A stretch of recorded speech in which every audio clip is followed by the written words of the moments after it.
yang berbahagia yang kami hormati. Alhamdulillahirrahmanirrahim, puji syukur hari ini kita diberikan kesehatan, kesempatan, nikmat sehingga kita bisa hadir pada kegiatan diseminasi aksi nyata modul 1.4 budaya positif oleh calon guru penggerak angkatan 9 Ibu Nurjana SPD. Salawat serta salam talukah senantiasa kita curahkan kepada junjungan kita Nabi besar Muhammad SAW, Nabi suri Ramadan kita. Mudah-mudahan kita semua adalah umat yang mendapat syafaat dari beliau di yaumil akhir. Amin amin ya rabbal alamin. Baik Bapak Ibu guru peserta diseminasi yang berbahagia, sebelum kita lanjut kepada acara ini, marilah bersama-sama kita buka acara dengan bacaan basmalah. Bismillahirrahmanirrahim. Untuk acara selanjutnya, marilah bersama-sama kita dengarkan pengantar dari Bapak Kepala SMP Negeri 9 Kota Bima kepada Bapak N. Nasir SPD. Kami persilakan. Terima kasih. Assalamualaikum warahmatullahi wabarakatuh. Bapak dan Ibu yang kami hormati, puji dan syukur senantiasa kita panjatkan dan Allah Subhanahu wa Ta'ala yang telah melimpahkan rahmat dan karunia-Nya kepada kita semua, sehingga pada pagi menjelang siang ini kita dapat melaksanakan kegiatan yang sangat bagus sekali, yaitu kegiatan diseminasi aksi nyata tentang disiplin positif yang dilaksanakan oleh salah satu calon guru penggerak kita. Salawat dan salam semoga senantiasa tercurahkan kepada junjungan Allah Nabi besar Muhammad SAW. Semoga kita yang hadir ini adalah termasuk bagian dari umat beliau yang senantiasa istiqamah melaksanakan ajaran yang dibawakan oleh Baginda Rasulullah SAW. Bapak dan Ibu yang kami hormati, apresiasi yang cukup tinggi terhadap salah seorang guru penggerak yang terus semangat, terus mempersemai dengan kita semua warga SMP Negeri 9 Kota Bima, terutama sekali di dalam tahapan kegiatannya sampai dengan sekarang ini, yaitu kegiatan diseminasi aksi nyata yang merupakan bagian tugasnya di dalam mengembangkan diri untuk menjadi guru yang menghampa kepada murid. Kegiatan ini tentu sangat berharga bagi kita semua, karena kegiatan ini adalah kegiatan yang merupakan kegiatan yang mengajak, memotivasi, serta berbagi kiat dan strategi untuk menumbuhkan disiplin.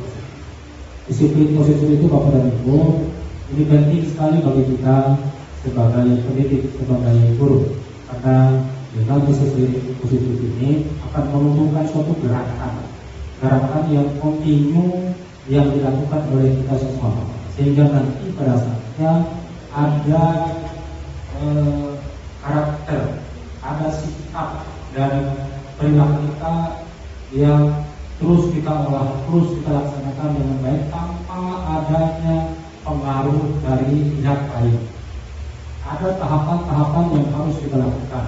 Kalau dulu disiplin itu identik dengan suatu kekerasan, tapi disiplin sekarang itu harus kita tanam dengan cara menyamakan persepsi dengan peserta didik, membuat kontrak dengan peserta didik, sehingga kita ini tidak dipaksakan untuk melakukan sesuatu, tetapi penuh dengan kesadaran kita.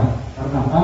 Karena semuanya lahir dari kesepakatan, lahir dari komitmen bersama dari segala warga sekolah, terutama sekali adalah dari siswa itu sendiri. Sehingga dampaknya adalah para peserta didik kita menjadi insan-insan yang senantiasa merindukan kehadiran gurunya, merindukan kehadiran di suatu sekolah. Karena apa? Dia itu merasa aman, nyaman, dan menyenangkan bagi kita semua. Sekali lagi saya apresiasi kepada calon guru penggerak Ibu Nurjana ini dalam melaksanakan setiap kegiatannya. Tentu Begitu juga dengan teman-teman lain yang calon guru penggerak yang lain, ada Pak Zulkarnain, Ibu Ica Purbasari, kemudian ada juga Pak Ihsan SPD yang sekarang. Mari kita berikan motivasi, kemudian kerjasama, kolaborasi dengan mereka sehingga nanti mereka-mereka ini bisa memberikan pembimbingan, bisa memberikan penguatan materi-materi kepada seluruh warga sekolah sehingga sekolah ini adalah sekolah yang maju, berdampak pada ekosistem yang ada di sekitarnya. Saya kira itu ucapan Bismillahirrahmanirrahim. Saya buka kegiatan ini. Terima kasih atas perhatiannya. Demikian wabillahi taufiq wal hidayah. Assalamualaikum warahmatullahi wabarakatuh. Terima kasih kami sampaikan kepada Bapak Kepala SMP Negeri 9,5 atas arahan dan bimbingannya terkait dengan kegiatan yang akan kita lakukan beberapa jam ke depan. Terima kasih Bapak. Baik Bapak Ibu peserta yang berbahagia, sebelum kita mendengarkan materi dari narasumber kita terkait dengan budaya positif, tentunya Bapak Ibu kita semua pastinya sudah terbiasa melakukan budaya positif ini. Entah itu dari segi kegiatan kelas, mendisiplinkan anak, kemudian hal-hal positif lain yang sering kita lakukan baik di dalam kelas maupun di luar kelas di dalam lingkungan sekolah. Nah untuk itu adakah mungkin Bapak Ibu guru yang ingin menyampaikan atau menceritakan pengalamannya tentang budaya positif yang pernah dilakukan? Entah itu kesepakatan kelas atau praktik restitusi ketika Bapak Ibu menangani peserta didik yang bermasalah dalam tanda kutip menggunakan teknik restitusi ataupun dengan disiplin positif yang lainnya. Boleh kita beri kesempatan kepada 2 atau 3 orang Bapak Ibu yang ingin berbagi pengalaman sebelum kita masuk ke dalam materi intinya. Oke, Pak Juli, silakan.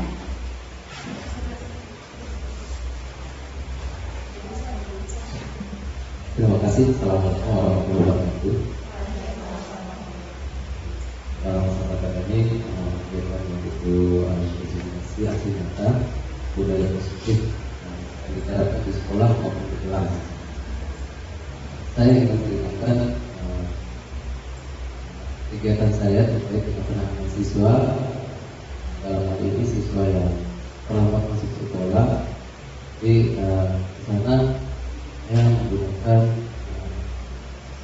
tiga institusi. Dalam hal itu saya tahu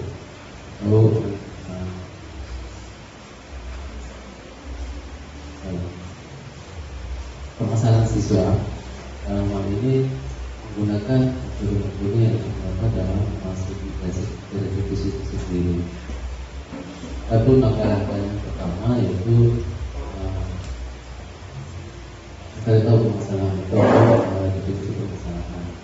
Selanjutnya hal berikutnya yaitu dengan teknik menggunakan atau memancing itu dengan kalimat-kalimat sesuai dengan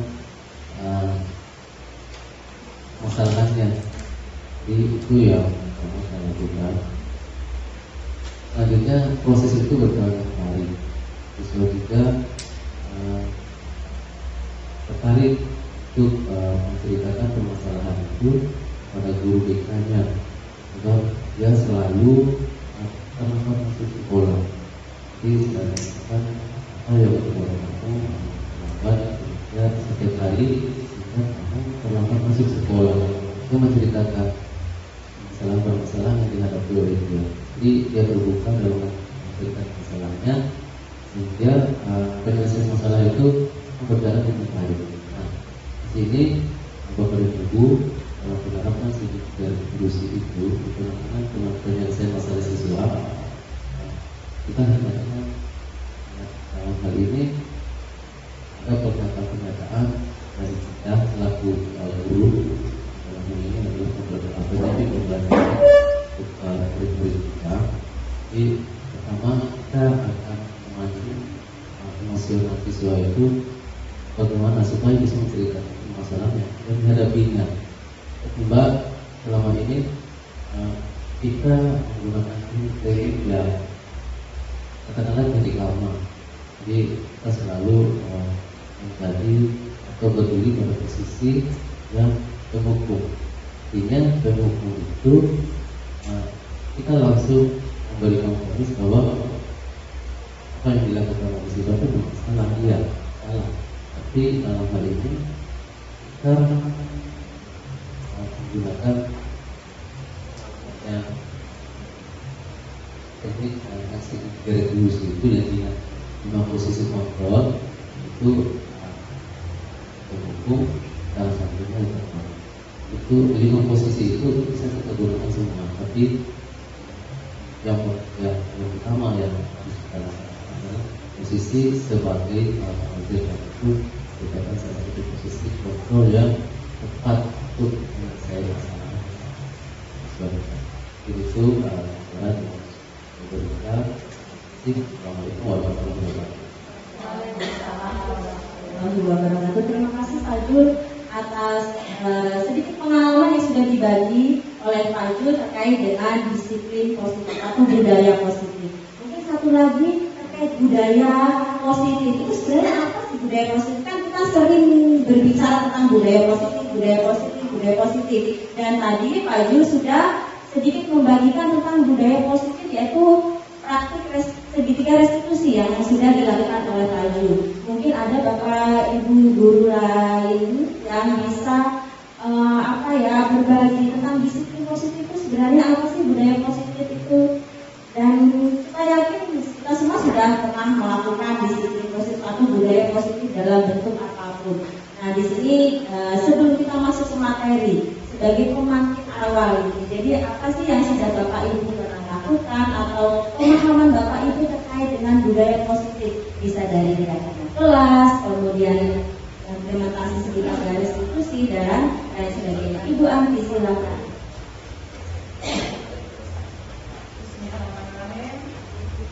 Assalamualaikum warahmatullahi wabarakatuh. Terkait dengan budaya positif, mungkin saya mengambil yang di dalam kelas ya, pada saat proses pembelajaran. Kalau di pelajaran saya khususnya, saya sebelum memulai pembelajaran itu selalu membiasakan untuk mengingatkan kembali tentang kesepakatan kelas atau kontrak kelas itu ya. Itu kenapa harus diingatkan? Karena memang walaupun itu sudah kita sepakati di awal, yang namanya siswa anak-anak itu mereka pasti lupa. Kita sudah lakukan di awal pembelajaran, terus di tengah-tengah bisa lupa lagi. Kemudian yang kedua, setelah dengan kelas, saya membiasakan untuk ice break itu selalu saya terapkan di dalam kelas.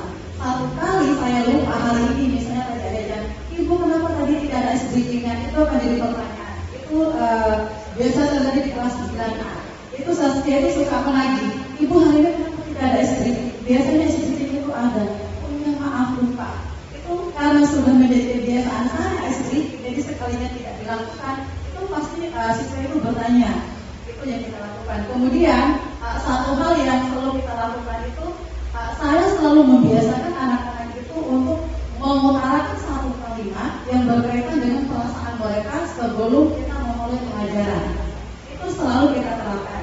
Walaupun misalnya kalimat hari ini itu sama dengan kemarin, tidak masalah. Walaupun misalnya kalimat si A dengan si B itu sama, itu tidak masalah. Tapi mereka senang sekali. Dia bisa mengeluarkan isi hati itu hari ini. Bagaimana perasaan hari ini? Udah luar biasa buat mereka. Itu senang mereka mengikuti pelajaran selanjutnya. Mungkin dari saya seperti itu kalau di awal pelajarannya.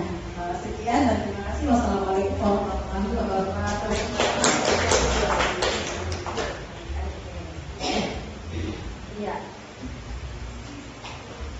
Ya, terima kasih Ibu Anti. Ternyata apa yang sudah dilakukan juga cukup menarik begitu. Tentunya dalam perihal yang sudah kita lakukan tidak luput dari yang namanya hambatan. Nah, hambatan itu seperti apa? Nanti adakah trik-trik khusus yang harus kita terapkan untuk mengatasi hambatan tersebut? Pastinya nanti akan diulas lebih jauh lagi oleh narasumber hebat kita. Jadi setelah ini, marilah kita bersama-sama menyimak pemaparan materi tentang budaya positif dari narasumber hebat Ibu Nurjana SPD, calon guru penggerak angkatan 9. Tentunya kita pastinya akan mendapat banyak sekali ilmu, solusi dari permasalahan yang kita hadapi selama menjalankan budaya positif. Untuk mempersingkat waktu, silahkan marilah bersama-sama kita dengarkan pemaparan materi dari Ibu Nurjana SPD. Kepada beliau kami persilakan. Terima kasih Ibu Reni Ainul.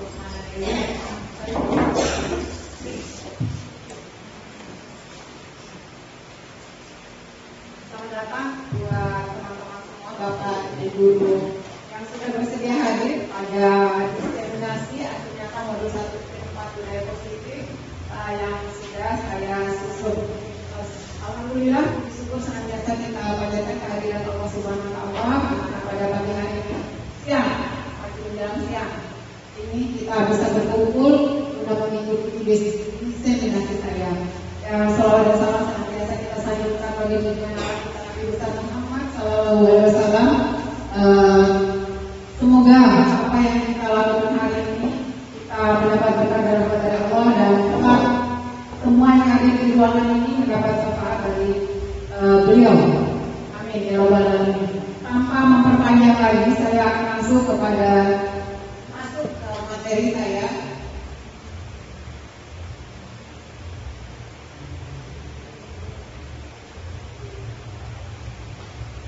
Aksi nyata modul 1 budaya positif.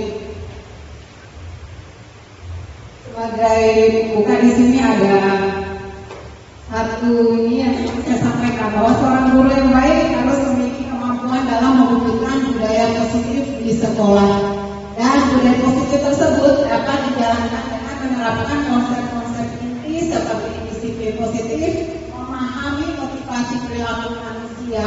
Dalam hal ini lebih kepada antara guru dan siswa atau murid, yang berkaitan dengan hukuman dan penghargaan.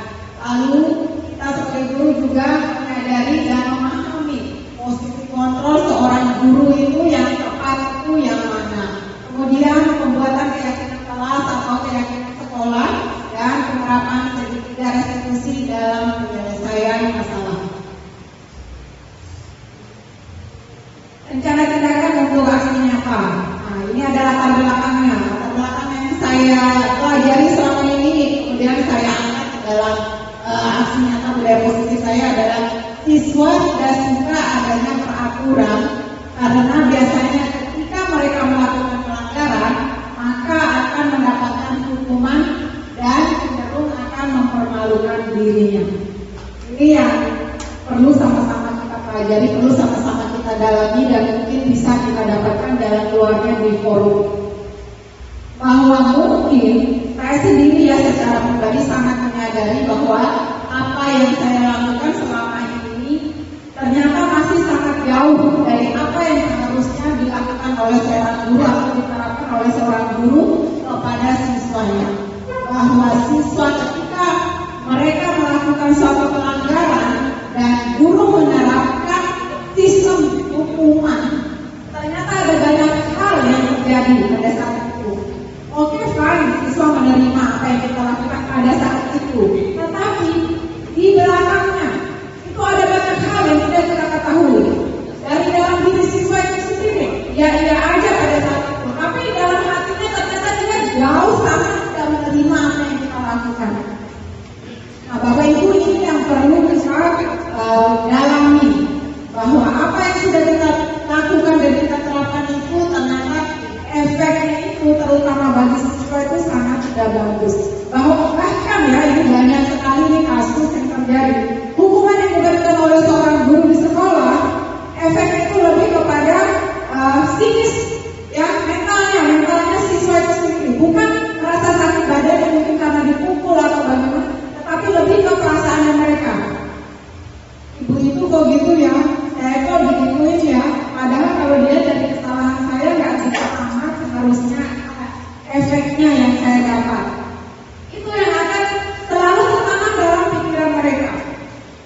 tersebut.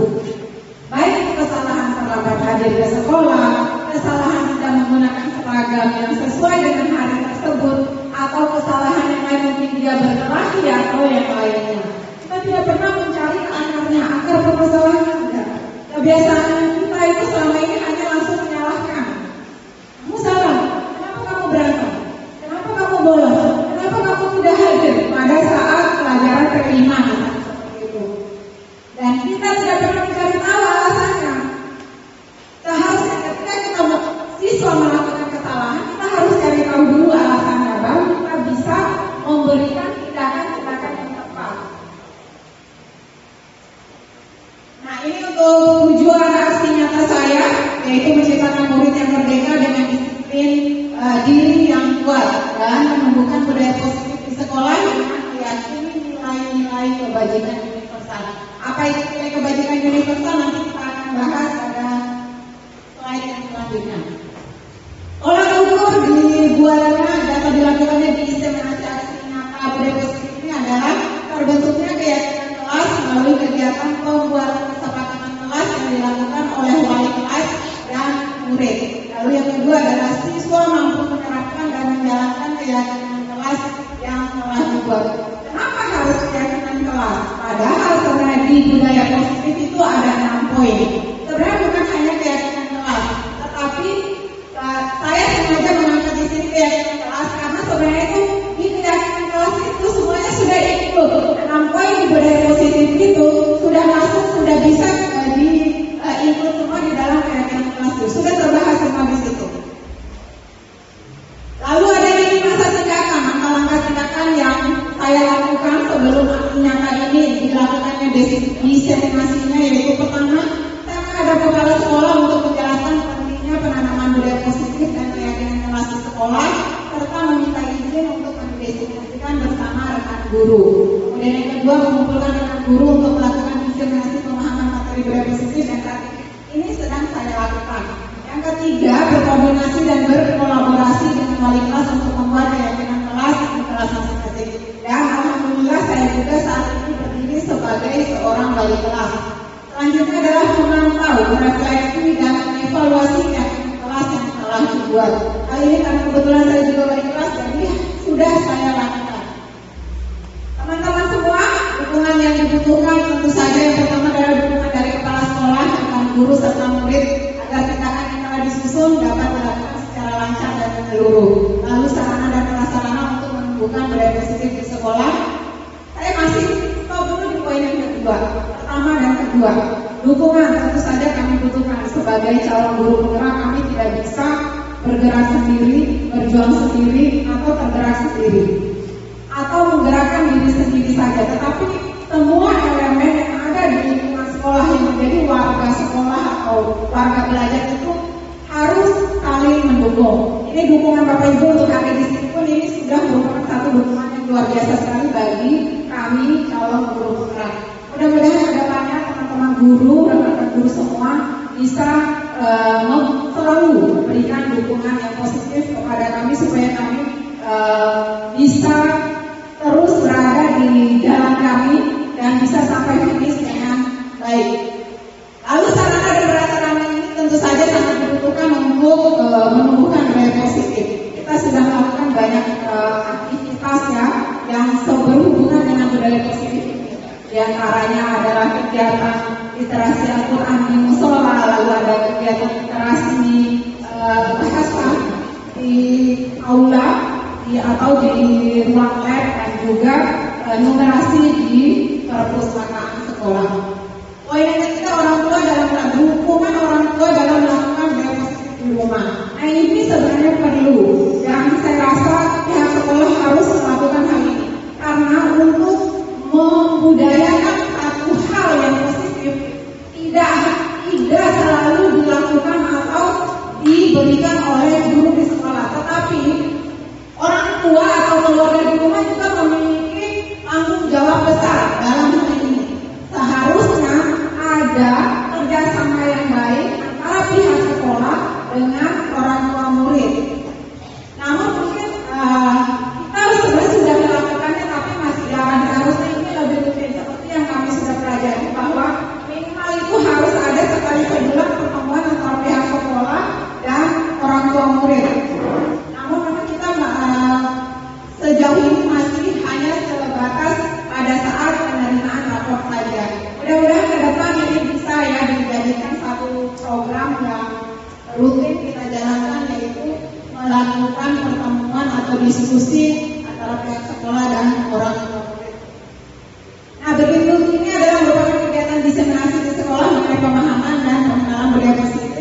Ini adalah hal-hal yang sudah pernah kita lakukan, sudah yaitu berdiskusi tentang hal-hal positif. Itu tidak perlu forum yang resmi. Sebenarnya mau diskusi hal-hal yang baik, hal-hal yang positif itu tidak perlu forum yang resmi. Ketika kita duduk santai di depan kelas pun, di luar, di halaman pun bisa kita manfaatkan untuk hal-hal yang baik.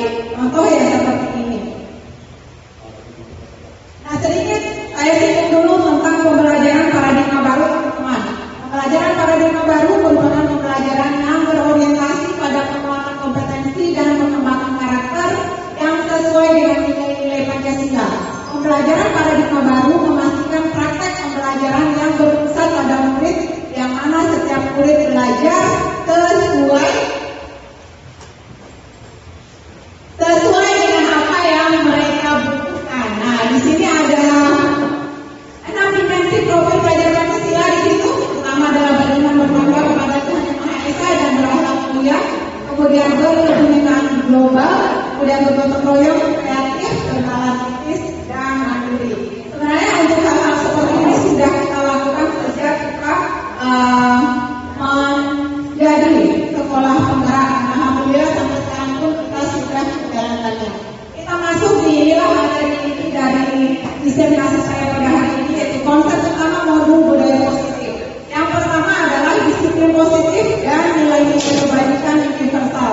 Lalu yang kedua ada teori motivasi, hukuman dan penghargaan restitusi. Yang ketiga ada keyakinan kelas. Di poin keempat ada motivasi kebutuhan dasar manusia dan dunia berkualitas.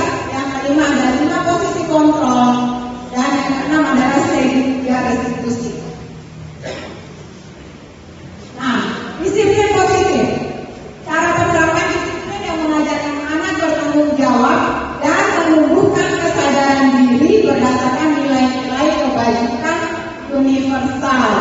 Nah, selanjutnya lebih ke arah disiplin diri yang dapat mengontrol diri dalam melakukan segala tindakan. Kemudian dapat membuat murid memahami dan menyadari berdasarkan motivasi internal, bukan akibat paksaan, ujian atau hukuman. Ini dia, disiplin positif adalah suatu pendekatan untuk menerapkan disiplin dari dalam diri anak tanpa hukuman dan hadiah. Kalau perlu sampai di sini, hukuman dan hadiah. Kalau sering kita bahas ya. Rata-rata saya sendiri melakukan yang masih sampai saat ini saya masih melakukan untuk hadiah ini. Ya, ketika siswa saya berprestasi ikut lomba baik di dalam lingkungan sekolah maupun di luar sekolah, saya mengapresiasikan kesenangan saya, kebahagiaan saya, penghormatan saya, penghargaan saya kepada siswa saya dengan memberikan hadiah. Walaupun mungkin hadiahnya nilainya yang dilihat dari nilai tidak seberapa, tetapi sebenarnya karena kita ingin melihat siswa kita senang dan kita ingin menunjukkan rasa senang kita, maka kita memberikan hadiah tersebut. Dan ternyata memberikan hadiah kepada siswa itu adalah hal yang sangat tidak baik dan tidak dianjurkan. Kenapa? Karena itu akan menjadi disiplin positif ketika baik dalam lingkungan keluarga maupun lingkungan sekolah. Dengan menerapkan disiplin positif diharapkan tindak kekerasan dapat dihindari. Akan menyebabkan motivasi eksternal dari siswa tersebut. Jadi tidak ada lagi nih, saya mau ikut lomba supaya saya lebih pintar atau supaya saya punya pengalaman lebih. Itu motivasi dalam diri hilang. Nanti jadinya saya ikut lomba supaya saya dapat hadiah di tempat lomba dan hadiah dari guru. Coba, ini dia yang harus kita hindari, motivasi eksternal. Seharusnya guru itu memberikan atau mendidik siswa itu untuk bisa menumbuhkan motivasi internal, motivasi dari dalam dirinya. Itu yang harus ditumbuhkan oleh guru. Tapi ternyata apa yang kita lakukan selama ini adalah salah, keliru lebih tepatnya.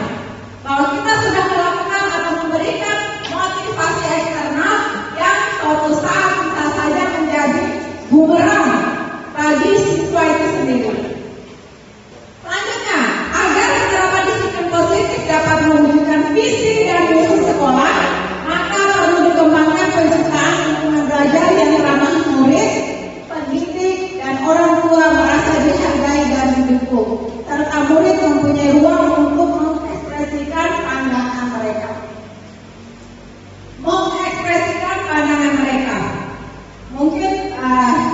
sebagian dari kita belum bisa melakukan hal ini. Kadang ego kita sebagai seorang guru itu masih belum bisa menerima ekspresinya siswa itu seperti apa. Kebanyakan dari kita masih saya guru, kamu siswa, kamu harus mendengarkan apa kata saya, bukan saya yang harus mendengarkan kamu. Padahal ternyata itu salah. Ada 3 tahap ya dalam perkembangan anak. Sedikit saya sampaikan dulu tahap perkembangan anak. Yang pertama, ketika anak masih di SD, mereka itu butuh dibimbing, diarahkan, dituntun. Karena pada umur tersebut mereka masih belum tahu mana yang benar, mana yang salah, mana yang harus dilakukan, mana yang tidak harus dilakukan. Sementara pada usia siswa SMP, mereka itu butuh didengarkan. Mereka butuh orang yang bisa masuk ke dunia mereka. Mereka butuh orang bisa memahami profil mereka sebagai ABG yang baru mengenal situasi dunia ya. Jadi di sini tuh mereka tuh lebih ego, pengen dimengerti, pengen dipahami. Untuk usia siswa kita yang masih SMP. Nah, naik ke tingkat SMA, komunikasi 2 arah dibutuhkan. Mereka butuh orang yang bisa mendengarkan dan didengarkan keluh kesahnya.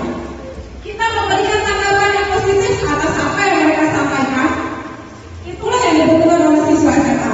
Dan hal ini saya yakin belum pernah kita lakukan. Mencoba masuk ke dunia mereka supaya kita bisa lebih paham. Sebenarnya mungkin sudah ada, tapi belum begitu paham nih caranya harus bagaimana. Kadang ya, guru itu masih memberikan jarak antara dia sebagai guru dan siswa-siswanya. Ini yang jarak inilah yang harus kita hilangkan di depannya. Kemudian ada perkembangan disiplin positif, memerlukan hubungan positif antara guru, siswa, pihak sekolah dan pihak keluarga atau orang tua.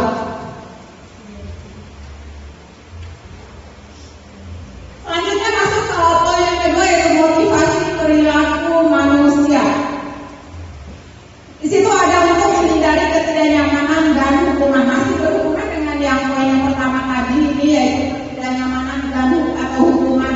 Nah, inilah yang masih dalam motivasi eksternal. Itu untuk mendapatkan imbalan atau penghargaan dari orang lain. Jadi tujuan dia melakukan hal yang positif itu hanya semata-mata mengharapkan imbalan atau penghargaan dari orang lain, bukan karena mengharapkan hal yang positif pula. Hal yang positif pula adalah sebenarnya itu untuk menumbuhkan rasa percaya dirinya dia mungkin, atau untuk menambah banyak teman mungkin. Itu adalah hal-hal yang positif yang bisa dimunculkan dari dalam diri siswa tersebut. Lalu ada motivasi internal untuk menjadi orang yang mereka inginkan dan menghargai diri sendiri dengan nilai-nilai kebaikan universal. Nah, inilah sebenarnya yang perlu ditumbuhkan oleh seorang guru, menumbuhkan motivasi internal yang ada dalam diri siswa. Caranya bagaimana? Kembali ke slide yang sebelumnya, yaitu melakukan pendekatan-pendekatan dengan siswa, mencoba masuk ke dunia mereka, mencoba memahami karakter mereka itu seperti apa. Seperti tadi yang sudah saya jelaskan di depan. Kemudian dari sana, hindari hukuman dan pemberian penghargaan berlebihan agar meminimalisir motivasi eksternal dalam diri siswa. Ini saya sudah bahas dari tadi, udah panjang lebar kalau untuk pemberian hukuman dan penghargaan ini. Mudah-mudahan ke depan kita tidak melakukan lagi, terutama untuk kalau hukuman di sekolah sih memang saya yakin ya tidak ada sih kalau hukuman, tapi yang penghargaan ini hampir semua guru, saya sangat yakin sekali, hampir semua guru selalu memberikan penghargaan atas apresiasi yang hal baik yang dilakukan oleh siswanya. Motivasi perilaku manusia. Yang pertama, di poin pertama itu adalah untuk menghindari ketidaknyamanan atau hukuman. Ini ada penjelasannya. Ini adalah tingkat terendah dari motivasi perilaku manusia. Biasanya orang yang memotivasi perilakunya untuk menghindari hukuman atau tindakan ketidaknyamanan akan bertanya, apa yang akan terjadi apabila saya tidak melakukannya? Sebenarnya mereka sedang menghindari permasalahan yang mungkin muncul dan berpengaruh terhadap mereka secara fisik, psikologis, maupun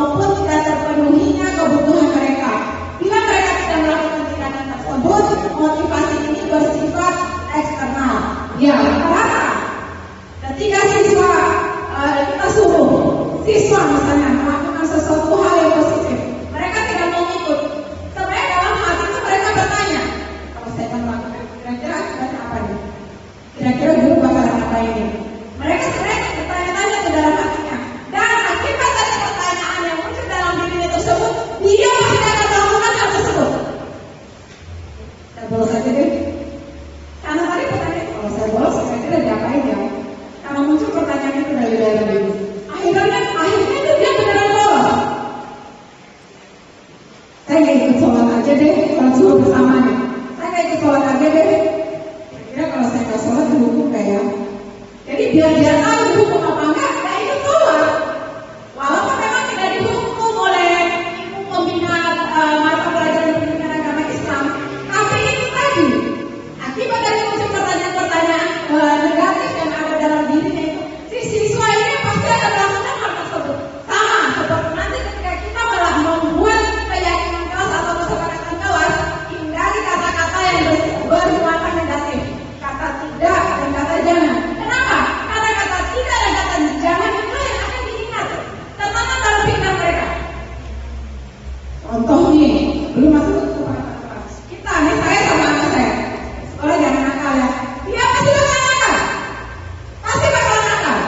Karena yang dia ini yang diingat itu, di memori itu kata jangan itu. Kenapa dilarang? Kalau saya melakukan ini akan seperti apa ya? Beda nih kalau kita mengarahkannya dengan kalimat positif. Belajar yang rajin ya. Insya Allah dia akan benar-benar belajar rajin. Akan serius dia di kelasnya nanti ketika mata pelajaran disampaikan oleh gurunya. Lalu di poin selanjutnya, untuk mendapatkan imbalan atau penghargaan dari orang lain, patut tingkat di atas motivasi yang pertama. Di sini orang berperilaku untuk mendapatkan imbalan atau penghargaan dari orang lain. Balik lagi ke yang tadi, hanya sekedar ingin mengharapkan imbalan atau penghargaan. Penghargaan itu seperti apa? Ih, kamu hebat kok.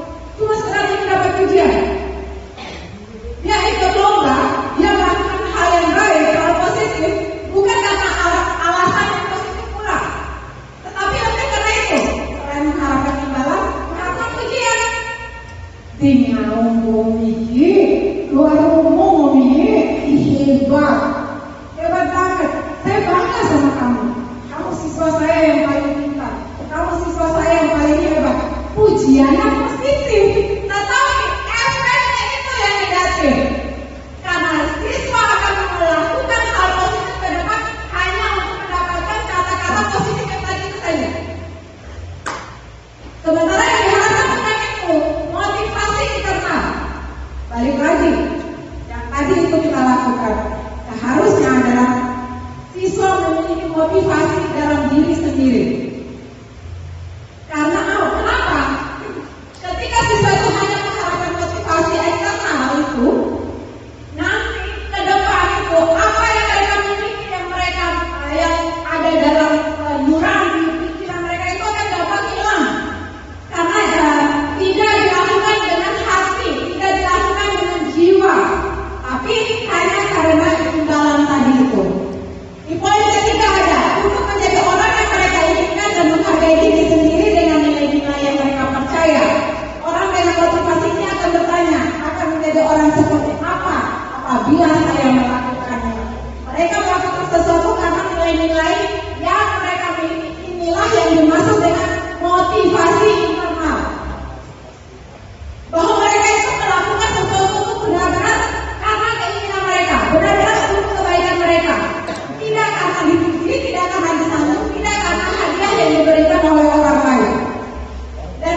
Bapak Ibu. Sampai semester kemarin kita masih melakukan perhitungan terhadap siswa bahwa ternyata ini sangat tidak bagus. Yang anak-anak yang tidak masuk ranking atau yang tidak masuk 10 besar minimalnya, mereka kan berpikir dari kerja saya juga begini terus, ngapain saya capek-capek belajar? Oh, nggak bakalan bisa masuk 10 besar. Oh, tetap aja mereka itu yang juara 1, juara 2 dan seterusnya. Ayolah tetap aja di posisi seperti ini biasa belajar mengkaji.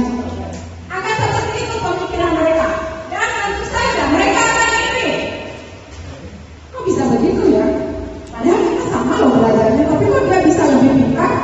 Katanya.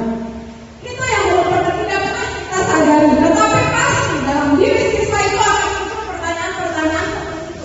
Walaupun mereka tahu sebab akibatnya, mereka tidak akan memikirkan hal itu. Mereka hanya tahu kok begitu ya, kok bisa ya? Seperti itu. Lalu merampas hak menghargai dirinya. Ini dia. Nanti dia tidak akan mau malas untuk belajar. Dia itu sudah tidak menghargai dirinya. Padahal sebenarnya dia memiliki hak untuk belajar, dia memiliki hak untuk menerima ilmu pengetahuan yang sama dengan teman-temannya. Tetapi karena sistem perhitungan tersebut, mana yang kita akan lebih pintar, dia tetap hanya akan ada berada di posisi tersebut. Akhirnya dia tidak menghargai dirinya. Biarkan saja, mereka aja tuh yang juara, mereka aja yang ikut lomba. Saya mah tidak akan mampu di posisi itu. Itu tidak menghargai dirinya. Ini yang salah. Konsep disiplin dengan identitas sukses, ya. Konsekuensi dan restitusi. Pertama ada perkataan jangka panjang, konsekuensi ya. Lalu masuk monitoring berkelanjutan, stimulus atau respon. Murid menghormati peraturan, hingga memiliki waktu untuk merenungi kesalahan.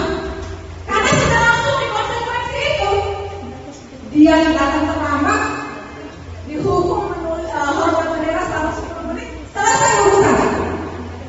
Dia tidak akan berpikir, ya saya salah, udah terlambat, harusnya saya tidak terlambat. Tidak ada pemikiran tersebut, karena sudah langsung ada konsekuensinya di situ. Tetapi ketika kita menerapkan sistem restitusi, pertama, murid bertanggung jawab untuk pendidikannya.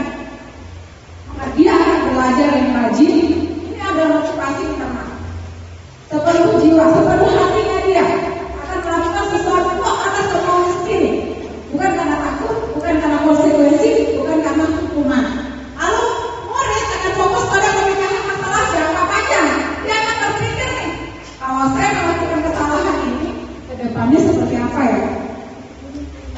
Itu yang akan dia pikirkan. Dibanding ketika murid menghormati dirinya dan orang lain, ini menghormati dirinya, yang di depan itu tidak, murid tidak akan bisa menghargai dirinya sendiri. Sementara di konsep restitusi, murid itu akan kita stimulus untuk bisa menghargai dirinya sendiri. Oh iya, kan kalau saya bolos nggak ikut mata pelajaran matematika, yang rugi siapa? Diri saya sendiri, bukan Pak Guru yang ngajar di restitusi matematika. Oh iya, kalau saya bolos sekarang nggak ikut sholat guru bersama, yang rugi bukan guru pembina pendidikan agama Islam, tetapi diri saya sendiri. Itu dia yang dimaksud dengan murid menghormati dirinya dan orang lain. Orang lain di sini siapa? Guru yang mengajar pada bidang studi tersebut.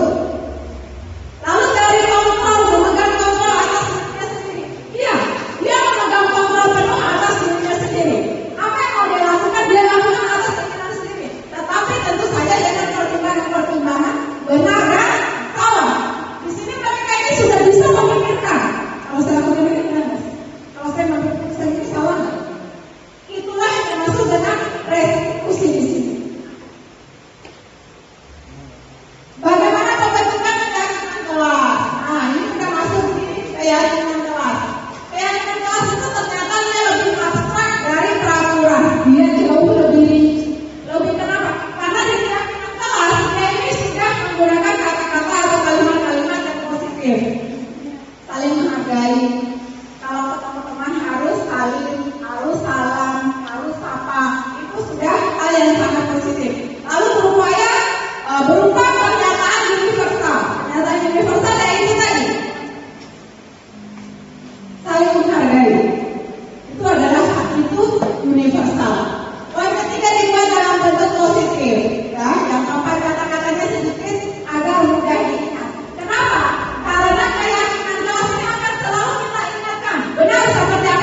keutuhan keamanan, lalu ada belongingness and love faith, rasa kasih sayang dan cinta ya kita kasih.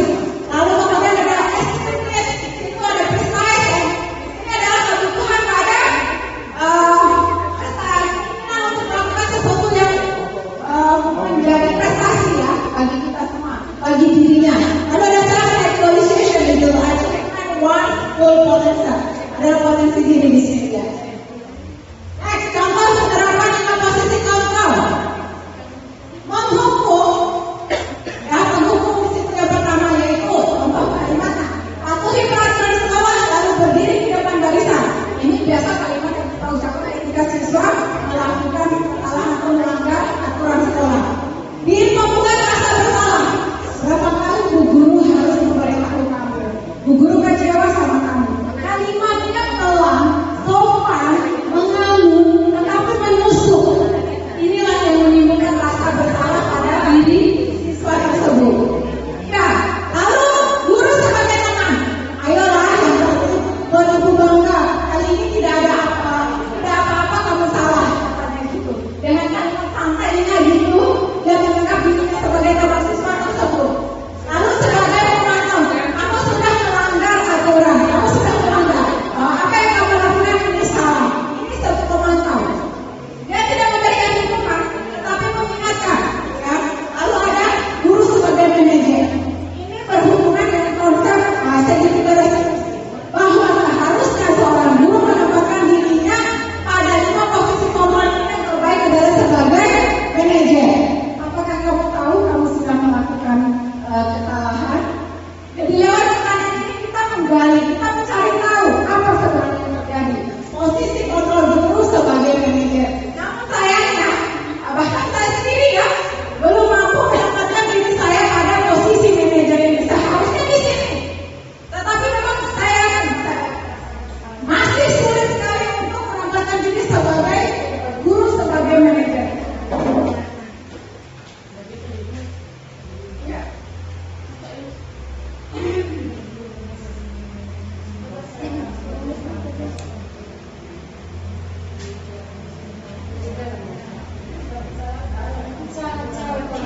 Ya, posisi kontrol seorang guru.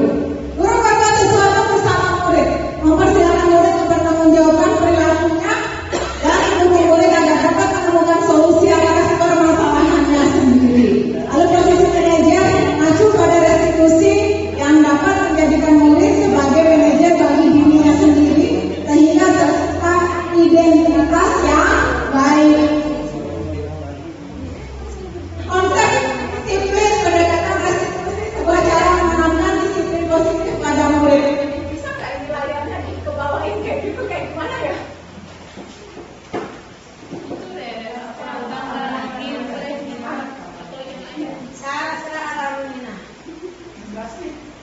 Sebenarnya nggak salah.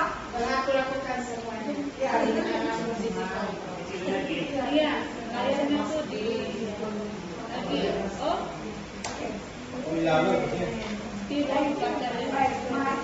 Lanjut, pengertian restitusi Bapak Ibu. Restitusi adalah proses menciptakan kondisi bagi murid untuk memperbaiki kesalahan mereka sehingga mereka bisa kembali pada kelompok mereka dengan karakter yang lebih baik. Ini menurut dosen ya pada tahun 2006. Restitusi tujuannya adalah untuk memperbaiki murid itu sendiri, bahwa sikap yang sudah dilakukan atau attitude yang dia lakukan itu kurang tepat, maka kita melakukan restitusi terhadap siswa tersebut. Tidak tiba-tiba menghukum atau langsung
baik dan akan bagus.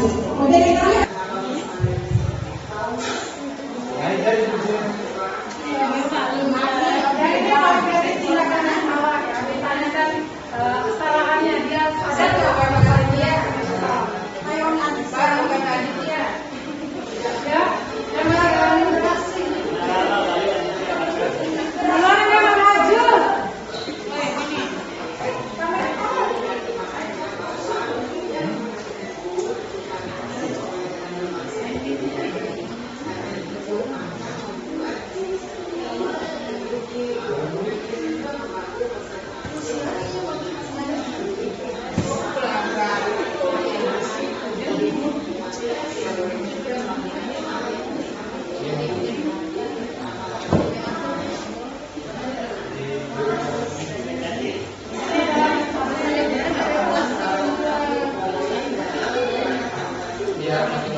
budaya positif. Ada 3 hal ya yang langsung berhubungan dengan budaya positif. Pertama, kalau kita kaitkan dengan filosofi Ki Hajar Dewantara, bahwa dalam menjalankan budaya positif di sekolah, maka akan mempermudah dalam tercapainya tujuan pendidikan nasional sesuai dengan filosofi Ki Hajar Dewantara, yaitu pendidikan yang berpihak pada murid dan bersifat menuntun tumbuh dan hidupnya kekuatan kodrat yang ada pada murid. Kemudian dihubungkan untuk nilai dan peran guru penggerak saat ini yang sedang saya ikuti, bahwa budaya positif dapat terwujud jika seorang guru memiliki 5 nilai guru penggerak, di antaranya berpihak pada murid, mandiri, reflektif, kolaboratif, dan inovatif. Budaya positif dapat terwujud dengan mendorong kolaborasi antara semua warga sekolah. Di sini ada kepala sekolah, guru, staf usaha, dan siswa. Dengan adanya keyakinan sekolah yang harus disepakati dan dijalankan bersama. Sementara itu, untuk poin yang ketiga, budaya positif dalam visi guru penggerak, bahwa salah satu perubahan yang diinginkan sesuai dengan visi guru penggerak adalah terbentuknya budaya positif agar diperoleh sekolah yang nyaman, aman, dan berpihak pada murid. Maaf Bapak Ibu, lagi-lagi berpihak pada murid masuk di sini, bahwa ternyata semua yang dilakukan oleh guru itu harus berpihak pada murid. Kepentingan murid lah yang seharusnya kali kita perhatikan. Lalu untuk mewujudkan visi guru penggerak tersebut dengan pembuatan perangkat perubahan sesuai filosofi Ki Hajar Dewantara dan profil pelajar Pancasila. Perangkat perubahan ini di sini kami para calon guru penggerak dituntut atau diminta untuk membuat visi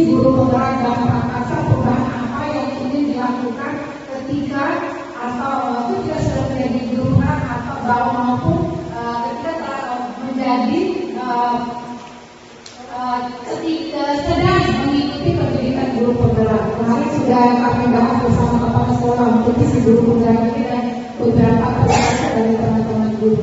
Ini teman-teman, dalam penerapan program disiplin positif, kendalanya seorang guru memiliki standar kepribadian, batasan-batasan dalam bersikap.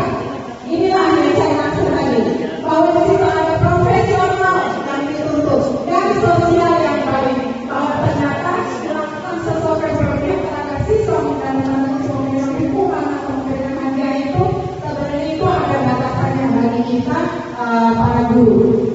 Lalu gimana seorang guru mampu berefleksi dan pada posisi kontrolnya saat ini? Bagaimana perjalanan gurunya sebagai seorang AMO atau posisi manajer yang mampu menuntun muridnya menjadi insan yang mandiri, merdeka dan bertanggung jawab. Ini saya kutip ada standar nasional pendidikan, Bapak Ibu. Sudah berakhir, mungkin kita masuk menjadi satu pertanyaan refleksi Bapak Ibu. Karena saya menyiapkan 4 pertanyaan refleksi. Pertama adalah, Bapak Ibu, sejauh mana pemahaman Bapak Ibu tentang konsep-konsep inti yang telah disampaikan tadi? Adakah hal-hal menarik untuk Bapak dan Ibu yang di luar dugaan? Boleh siapa kira-kira yang ingin menyampaikan? Pak Nisam. Biar masuk.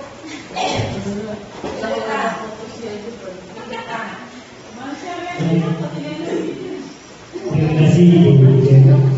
Alhamdulillah materi yang sangat bermanfaat buat kita semua, terutama buat saya pribadi. Sejauh mana pemahaman Bapak Ibu tentang konsep inti yang disampaikan tadi? Saya tertarik sekali dengan itu tadi kontrol, posisi kontrol. Yang pertama tadi Ibu Dirjen memberikan kesempatan kita untuk bermain game. Ternyata apa yang dilakukan selama ini kita menganggap bahwa kita bisa mengontrol siswa kita. Sebenarnya itu ya tidak selamanya salah sekali gitu. Tapi inti dari kontrol itu adalah kontrol dari dalam dirinya. Terutama tadi berkaitan dengan Ibu Dia jelaskan bahwa motivasi yang baik itu motivasi dari dalam diri. Kalau saya hubungkan tadi itu pemahaman saya bahwa disiplin positif itu muncul dari kontrol dari dalam diri siswa dengan motivasi internal interaksi siswa. Dan pada pelaksanaan di lapangan memang kita sering memberikan motivasi eksternal. Kalau bagi saya mungkin tidak terlalu salah, tapi itu butuh usaha yang kuat. Seperti tadi saya dengan Pak Udi, saya perlu usaha yang kuat untuk membujuk Pak Udi membuka tangannya. Mungkin perlu emas permata yang banyak untuk membuka Pak Udi membuka tangannya. Silakan mobil mungkin bisa buka tangannya. Ya, mungkin bisa dibuka kontrolnya, tapi sangat sulit itu. Jadi seperti itulah kalau motivasi dari luar yang kita berikan kepada anak untuk kontrol anak. Kira-kira seperti itu. Dan kalau dari dalam, kalau dia saatnya mau buka ya kita tinggal buka tangannya sendiri. Gitu. Jadi seperti itu, Bapak Ibu yang bisa sampaikan pemahaman saya tentang konsep yang disampaikan Ibu. Terima kasih. Assalamualaikum warahmatullahi wabarakatuh. Alhamdulillah, ya kalau itu memang sering kita. Kalau dalam teori BK itu seperti kasus. Tapi itu kan angkanya panjang. Tapi bagi kita ini kan dulu cukup satu titik atau 2 titik tempat lemahnya itu habis itu kita di sini. Ya kan dibiarkan. Kalau dibiarkan itu akan mendekat. Itu yang pertama. Kemudian yang kedua ini bagaimana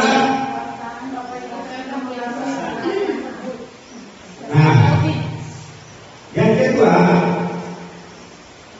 kita bangun dari bahwa siswa yang itu punya potensi.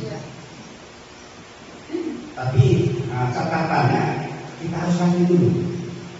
Kondisi kejiwaan siswa yang kita itu ada sesuatu, misalnya di siswa ini misalnya ada yang dibuka, tapi dia akan kontaknya kita ini, oh ini sudah menjadi masalah. Kita cepat-cepat mengambil dari politik itu untuk merubah sisi pembelajaran. Nah, itu yang biasa saya lakukan. Alhamdulillah, ya bisa kita pegang itu pembelajaran dengan baik. Terima kasih. Assalamualaikum. Tapi memang benar sih, harus ada koneksi antara guru dan murid. Dari situ ya kita bisa saling memahami, saling mengerti dan saling mengenal. Yang ketiga, pengawas. Ya, baik. Terima kasih. Kemudian nanti kesempatannya, menurut saya selain konsep-konsep yang sudah disampaikan oleh Ibu Jaya tadi, ada banyak hal sekali untuk menciptakan atau membangun budaya positif di kelas maupun di sekolah. Itu bagi saya pribadi hal yang terpenting lagi adalah bagaimana kita sebagai guru itu mengelola diri kita sendiri, memanajemen diri kita sendiri. Terkadang saya pun kadang-kadang itu masalah pribadi kelas, misalnya ada masalah entah itu apa kesibukan apa di rumah dibawa ke sekolah, dan itu sangat berpengaruh sekali terhadap proses pembelajaran dan sangat berpengaruh sekali terhadap apa yang kita berikan kepada anak-anak. Ketika itu sudah terjadi, maka mustahil proses pembelajaran akan berjalan dengan baik sesuai yang kita rasakan. Jadi yang terpenting menurut saya utama adalah bagaimana kita sebagai guru untuk memanage dan mengontrol diri kita sendiri. Terima kasih. Assalamualaikum warahmatullahi wabarakatuh. Ya, terima kasih Bu Reni. Pengelolaan diri Reni juga sudah disampaikan oleh Pak Udi tadi. Kontrol diri, kontrol emosi. Bahwa kita itu sebagai guru yang nomor satu itu harus memiliki rasa sabar yang tebal sekali dalam menghadapi siswa. Di mana kita memiliki ratusan siswa dengan ratusan pemikiran, ratusan alumni, ratusan tingkat, ratusan sekolah yang harus kita pahami. Nah, kalau kita sudah mampu mengelola diri kita lalu disertai dengan rasa sabar yang kita miliki, insya Allah ke depan kita akan bisa menciptakan rasa nyaman di lingkungan sekolah, baik itu siswa maupun guru, dan tentu saja nanti ke depannya kita akan mampu menciptakan siswa yang berprestasi dalam dunia ya, dan yang mandiri serta berinovatif. Ini adalah sesi terakhir dari presentasi diseminasi aksi nyata modul 1.4 budaya positif yang saya buat Bapak Ibu. Terima kasih atas kehadirannya. Semoga apa yang kita dapat kita sharing di sini bisa kita terapkan di kelas besok setelah keluar dari sini. Demikian dari saya. Terima kasih untuk perhatiannya. Wassalamualaikum warahmatullahi wabarakatuh. Saya kembalikan kepada Ibu Moderator. Baik, terima kasih kami ucapkan kepada Ibu narasumber kita atas ilmu yang sudah dibagikan kepada kita semua. Tentunya sangat-sangat bermanfaat sekali dan bernilai positif untuk kita kembangkan dan kita praktekkan di kelas kita masing-masing. Satu garis penting, garis merah yang bisa kita simpulkan pada pertemuan kita siang hari ini, bahwa kita sebagai guru itu tugasnya tidak hanya mengajar. Kalau mengajar ada yang lebih pandai lagi, kita bisa dikalahkan oleh teknologi. Anak-anak bisa mencari sumber di teknologi, di media digital. Dan tugas kita yang lebih utama adalah mendidik, menanamkan nilai-nilai kebajikan dalam diri anak, menanamkan nilai-nilai positif ke dalam diri peserta didik kita. Untuk menjadi sebuah budaya, maka perlu konsistensi yang harus kita lakukan. Tidak bisa berjalan sendiri kita, tapi semua kita, siswa dan seluruh ekosistem yang ada di sekolah, agar bisa menjadi sebuah budaya positif yang tercipta di lingkungan sekolah kita. Maka dari itu penting untuk kita sama-sama saling berkolaborasi, saling menghargai untuk menciptakan satu tujuan visi sekolah yang diinginkan. Mungkin itu. Terima kasih banyak atas waktunya Bapak Ibu guru semuanya. Insya Allah apa yang kita lakukan hari ini semua bernilai ibadah dan mendapat nilai positif untuk diri kita masing-masing. Terima kasih, tetap sehat, salam bahagia. Assalamualaikum warahmatullahi wabarakatuh. Assalamualaikum warahmatullahi wabarakatuh. Kegiatan diseminasi yang dilakukan oleh Ibu Nurjana SPD, guru hebat calon guru penggerak SMP Negeri 9 Kota Bima, merupakan kegiatan yang sangat bagus sekali karena dapat menuntun tumbuh kembangnya budaya positif yang terjadi di satuan pendidikan, khususnya SMP Negeri 9 Kota Demak. Budaya positif perlu terus dibangun secara kontinu, secara kolaboratif. Oleh karena itu perlu sekali diadakan kegiatan diseminasi dalam rangka untuk mewujudkan sikap positif, karena disiplin positif adalah disiplin yang bernilai universal yang dapat menuntun segala warga sekolah untuk melakukan praktek-praktek baik dalam rangka menuju kepada profil pelajar Pancasila. Demikian, terima kasih. Assalamualaikum warahmatullahi wabarakatuh.